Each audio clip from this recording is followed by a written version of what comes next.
Samantala, agaw eksena rin kahapon sa Senado ang ilang mga bisita. Nasaksihan din nila ang hindi natuloy na sesyon kahapon. Ang ilan sa kanila naglabas na ng placards bilang protesta.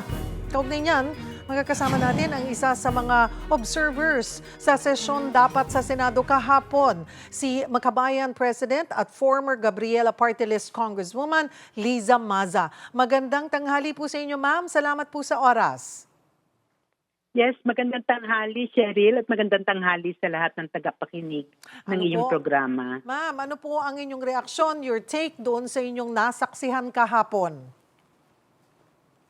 Alam mo, medyo na-shock ako doon eh. Kasi talagang nag-e-expect kami na makakapag-observe nung proceedings kahapon. Kasi alam naman natin, napaka-importante yung kahapon. Dahil magsasubmit na ng kanyang answer, yung reply, si Vice President Sara Duterte. Pero ang nangyari, alam mo, simula pa lang, matagal kaming nakapasok. Kahit meron kaming permission to enter as observers, nagtaka nga kami kung bakit. At yun nga namin nalaman na meron palang warrant of arrest na kay Senator Jinggoy Estrada. At pero nung later on, nung nakapasok kami, napakatagal, sabi, hindi maintindihan kung magsisimula ba o hindi. At nakita namin, lahat ng upuan doon sa Mayorya ay bakante. Doon sa point of view namin, doon sa kaliwang bahagi nung plenary hall, sa kanang bahagi, nandoon naman yung minority, lahat naman sila nandoon. So I think mga 2 hours, wala pa. So hindi namin alam kung anong nangyari. Walang abiso. Meron din ibang guest na nandoon na supposed to be ay meron din silang agenda kung ba't sila nandoon.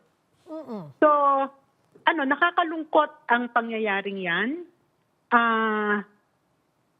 Nakikita natin kung papaano ang liderato ngayon ng Senado, ang mayorya, kung papaano sila kumilos, Parang napakabastos. Binastos hindi lamang yung kapwa nila senador, kung hindi yung mga nandoon, na observers, yung mga may agenda doon, may official business, at lalong higit yung mamamayang Pilipino na humihingi, at they are calling for justice dahil nga dito sa kaso ng impeachment na na agenda dapat ng Senado, Pero parang nabaliwala lahat ito Nabaliwala lahat ito nang walang pakundangan. Ma'am, ang sabi po ni Senator Raffy, pati internet at aircon pinatay. Ganun nga po. Talagang parang mga bata hindi ba? Para ano ba ito? Laruan lamang ang Senado, nagtatampo, ganun. Tapos kung anong gusto nilang gawin, ay gagawin nila. Samantalang seryoso ang mamamayan doon sa accountability. Nagmamasid kami at talagang magmamasid kami ng mahigpit. Babantayan talaga namin ang Senado. Sapagkat isa ito doon sa ating plataforma para makita talaga at mabulgar ang buong katotohanan at makakuha ng conviction laban kay Vice President Sara Duterte. Huling linggo na po ngayon ng session, today and tomorrow na lamang po. Kayo po ba ay may plano, mga around 3:30 daw po, posible magkaroon ng session. Babalik ho ba yung inyong grupo? Opo, kasi talagang nakaplano na yan. Talagang aming susubaybayan ito.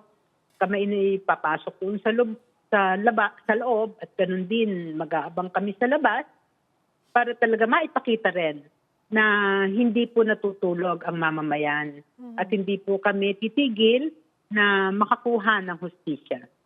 Yun po ang dapat. Ma'am, para po rin sa kaalaman ng mga kababayan natin, dati din po kayong mambabatas with this happening, deadlock 11-11, walang nagagawang trabaho ang Senado. Ano po ang dapat na mas bantayan, obserbahan ng isang ordinaryong Juan de la Cruz sa nangyayari ngayon, hindi lang to yesterday but the past few weeks. I think today is the 8th day. 7 days nang wala daw pong natatapos o nagagawang trabaho ang Senate. Kung mangyari pa ngayon, today is the 8th day. Opo. Talaga pong talagang kumbaga napakatagilid talaga ng sitwasyon, no, ng Senado sa ngayon dahil nga po doon sa 11 talagang deadlock, no? At dapat kasi unang-una yung pong mga senador yan ay binoto, no? Para sa ganon ay pagsilbihan ang taong bayan, hindi pagsilbihan yung kanilang mga sarili at yung kanilang mga partido lamang, no? Kaya't kailangan po na yung pagboto nila sa mga usapin sa Senado ay ayon sa interes ng mamamayan. Yun po ang dapat nating tinitingnan. Kung paano sila boboto sa bawat panukalang batas at lalong higit doon sa impeachment na ngayon po ay nandoon sa kanilang lamesa. No? Kaya po yan po ang ating babantayan. At tayo naman din inananawagan sa ating mga senador na bumoto ayon sa ayon sa interes at kapakanan ng taong bayan. Ayun nga po. Ayaw na po natin ng korupsyon. Dapat po yung matigil na. Ayun po. Again, ang panawagan niyo po sa mga senador ay to serve with integrity.